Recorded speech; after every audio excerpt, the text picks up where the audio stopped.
Films such as Star Wars, Psycho, Vertigo, and Born Free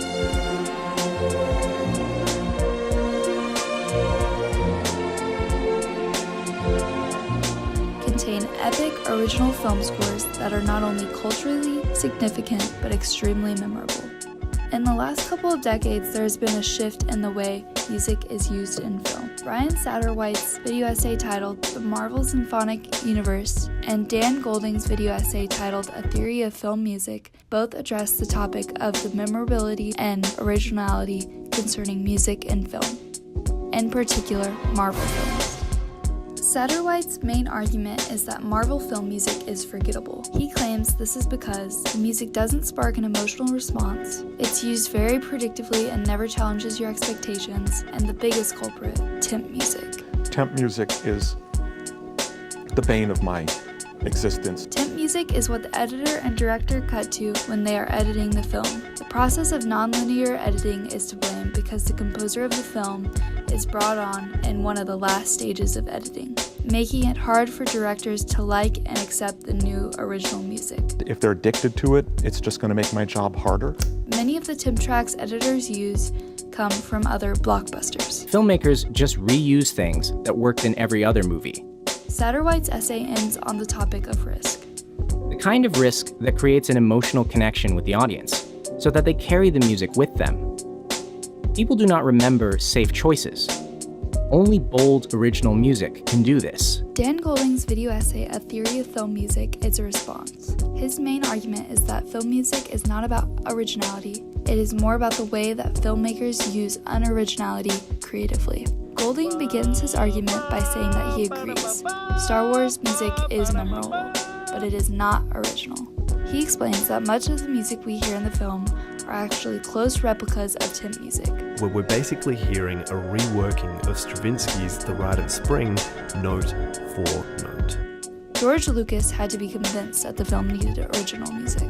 Golding explains that temp music is not a new practice. The head of a studio's music department would get the Oscar for Best Soundtrack and not a composer, because dozens of people actually worked on a film's music, creating a patchwork of pre-existing, adapted, and new music.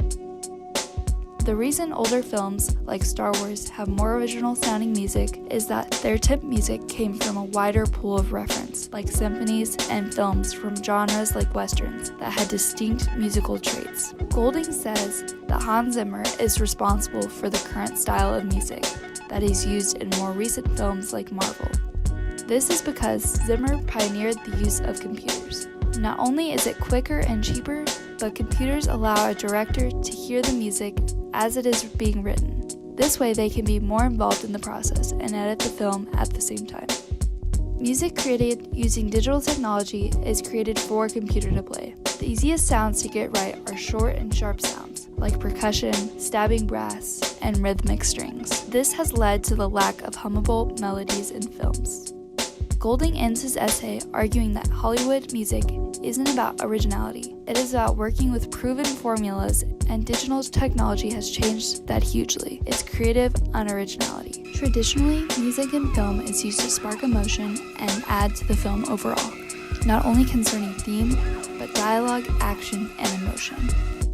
What both video essays fail to discuss is why filmmakers feel that the picture can hold on its own without profound music accompanying. In Satterwhite's essay, he uses a scene from Iron Man to explain that the music used doesn't really add anything to the scene. The scene works just fine, and it doesn't need any other sound. And that's partially why you forget the music. It's like the air conditioner in the background. After a while, you tune it out. Which was true for that scene, but the same can't be said for all scenes in all Marvel films. On the other hand, I don't agree with Golding when he says that Hollywood film music is about using creative unoriginality. I think we should constantly be pushing the status quo creatively and not shy away from taking risks. While I do agree that Marvel music isn't memorable, I don't think that it does injustice to the picture or franchise.